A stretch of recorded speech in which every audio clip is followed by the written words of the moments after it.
Hey guys, I hope you're all doing well. So today's video is going to be my monthly favourites for the month of April.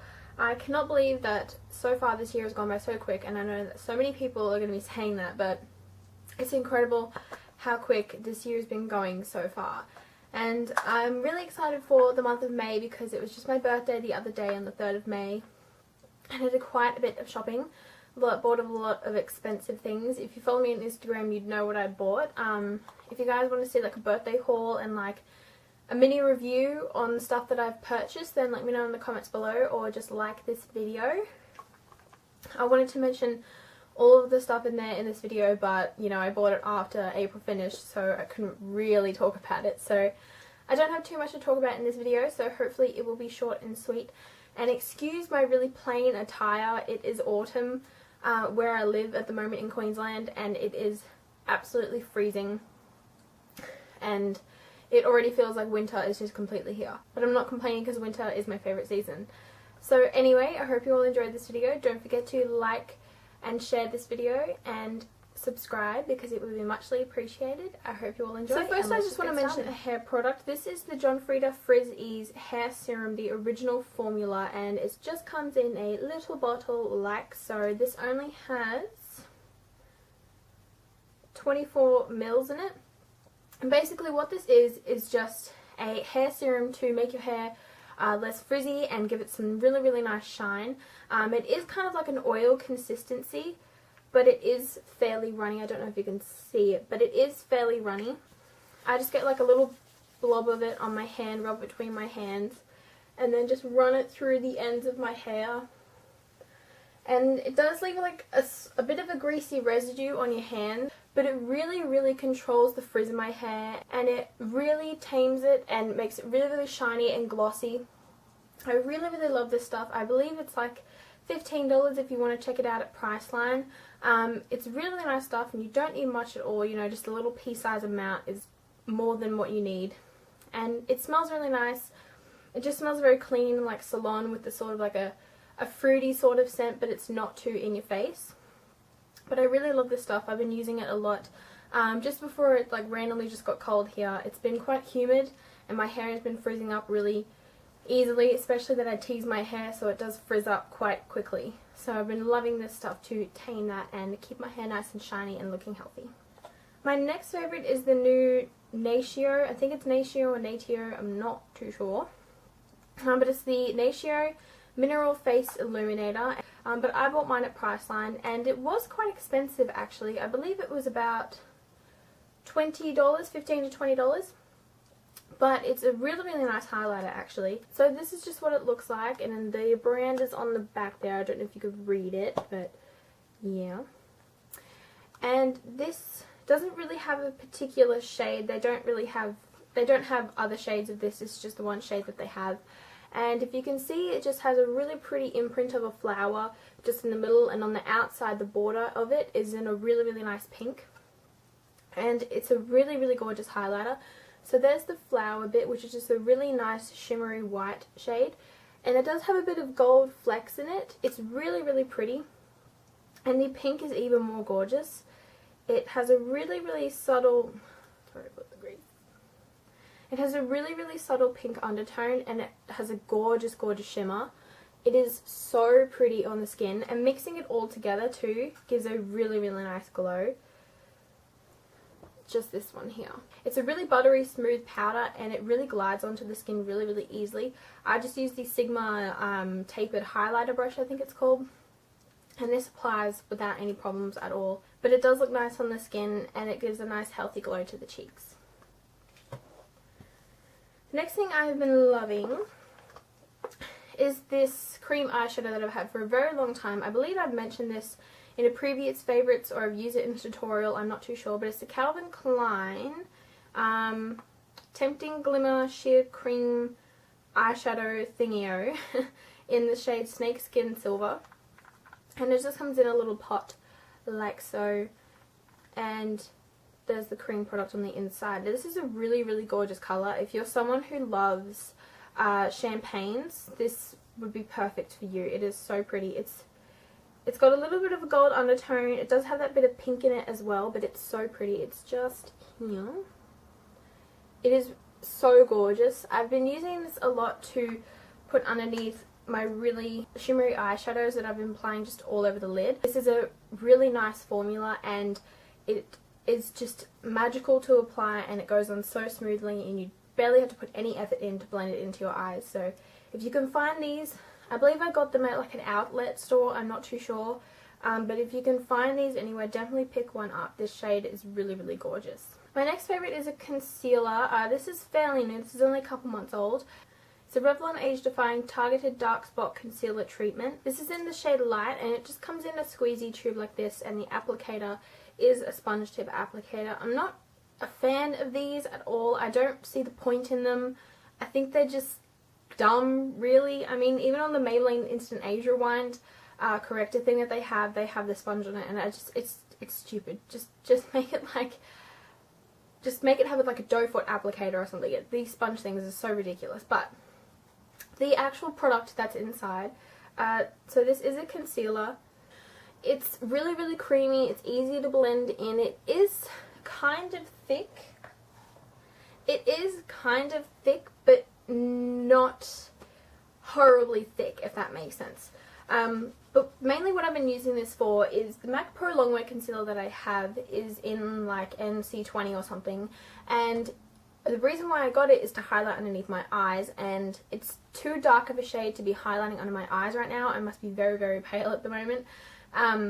So I've been using this to mix in with that to highlight under my eyes. Now when you apply it underneath your eyes, or when I have over the MAC Pro Longwear, when you apply it on your skin, this shade in particular, it must be, is very, very like white. It's pretty much like an almost a white colour. But it doesn't give you like a stupid white cast underneath your eyes or anything. It really brightens up your eyes and makes them look really, really nice and awake. And although this is a thicker consistency than the MAC Pro Longwear, it's really been doing a good job at highlighting underneath my eyes. It does give a bit of extra coverage, but not as much as the MAC Pro Longwear does, but I really have been enjoying this, and I'm glad that I'm finally getting around to using it. So if you're looking for someone that gives you a bit of highlight underneath your eyes, even if you're not using the MAC Pro Longwear, I think this would do a really, really great job. Make sure that you set it afterwards, because it is a really creamy texture, so it would crease. So make sure you find a good under eye setting powder for this. And on the topic of under eye setting powders, I really have been enjoying the Bare Minerals concealer in Well Rested. This is just a powder concealer, as you can see, and I have been using this underneath my eyes also to highlight as well. I don't set my foundation because I like the dewy look, but this powder is amazing in itself. I believe I mentioned it before, but there are a few things I want to tell you guys about this before you think it's the most miraculous thing in the world. This powder is in the shade Well Rested, which is supposed to give your eyes a really nice, well-rested look. You know, you're not supposed to look tired or fatigued at all once you apply this underneath your eyes, and it does that job. It really does highlight under the eyes. It smooths out the skin. It makes it look so airbrushed and beautiful. I'm wearing it today, and underneath my eyes just looks so bright, and just, this stuff is amazing. However, when I use this on top of my MAC Pro Longwear, even if I use this on top of the Revlon concealer that I just showed you, this really does start to crease right in the corner of my eyes. I'm assuming that it's because this powder it melts into the skin, so it's not necessarily setting your concealer, it just sort of blends in with it and becomes part of your concealer once you've applied concealer underneath your eyes and this on top. So unfortunately, when I do put this on, I do have to use the e.l.f. High Definition Powder on top of it, just to make sure that it doesn't start creasing in the inner corner of my eyes. But I don't mind that, really, because this makes my under eyes look so flawless and so airbrushed and amazing that I don't really care. But just be aware of that if you do want to pick this up, that it does crease. I mean, I do use quite a lot of this already to set underneath my eyes to prevent as much creasing as I can, but I think you can only go so far with this. But I think it could take a long time before it actually, you know, starts caking up or anything like that. So if you want to try it out, maybe give it a go, apply a bit more than you normally would, and hopefully it won't crease on you. But if it does, just use like a translucent powder or something over the top of it, and it'll work fine. I also use this to cover up any blemishes that I have on my skin. As I said, I don't really set my foundation, so if my foundation and maybe the concealer on top of it doesn't give it enough coverage, I will use this on top also, not just for the extra coverage, but to also set the concealer and the foundation in place. When I get breakouts, I notice that my foundation likes to slip and slide everywhere all over the blemishes, so this has really been helping with that. And even though this is like more for highlighting underneath the eyes, it doesn't highlight the blemish as much as you think it would. It really does help conceal it and hide it as much as it can. My last favourite is the Original Naked palette. I have all three of the palettes. I'm still a bit iffy on the third one. I loved the second one when I got it. I was absolutely obsessed with it. I'm pretty sure I've hit pan on quite a few of the shadows. The second palette was the one that I got first. But I don't know, I just sort of felt like everything was just too shimmery in there. I was just kind of over it. And when I got the original one, I know everyone says this and everyone's so sick of hearing about these palettes and they don't know what the hype is about. But there is a reason that this palette, I mean all three of the palettes, are so hyped up and everyone wants one. The Original Naked palette, if you want to get one, get this one. If you're a neutrals girl, you know, you might like a bit of shimmer, you might like a bit of matte shades, you know, this is the palette to get. It's $50, but it is worth every single penny I've spent on it, shipping included and everything. I absolutely love this palette, and if I could have one palette throughout my whole collection to keep, it would be this one. The shadows in here, even though you guys haven't already seen it 50 billion times, the shadows in here are so buttery and smooth. They glide on so easily. They blend in flawlessly. They are just so pigmented, and it is my go-to palette for when I'm getting ready for work at 4 o'clock in the morning. If I'm in a rush when I'm up at 9 o'clock in the morning, it is just what I go to. The only downside to this is that it doesn't have a matte brow bone highlight shade. The only one that they have in here, which is Version, does have a satin finish to it, but it is a gorgeous highlight for underneath your brows. My other favourite shade in here, which is Sin, is a really, really gorgeous pink shade. I absolutely love this shade. When I run out of this, I'm going to go onto the Urban Decay website somewhere and try and buy that shadow in particular, because it is one of my favourite colours of all time.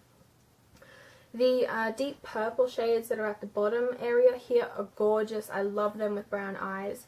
I just love this palette. I think it has been worth every penny that I've spent on it. I've gotten a lot of use out of it, and I use it 99% of the time. Like, if I'm not using this, I might be using my Naked Basics palette, or I might want to change it up, go for like a rosy toned eyeshadow look and use my Naked 3 palette. But if you're a neutrals girl, you want your combination of shimmery shades, satin shades, matte, this is the palette that you need to get. It is a great investment. It will last you forever, and I absolutely love it. I cannot talk about this enough. It is a really, really great palette.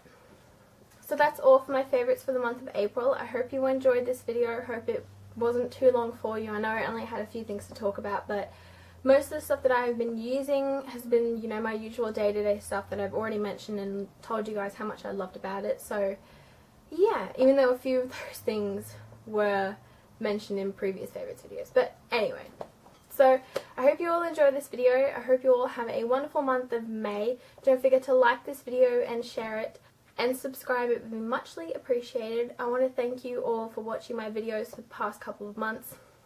I've had a lot of new subscribers over the past couple of weeks, and a lot of you on Instagram liking my photos and whatnot, so don't forget to follow me on Instagram. Every time I upload a new video, I always post a picture on there. So thank you so much for watching, and I will see you in my next video. Bye.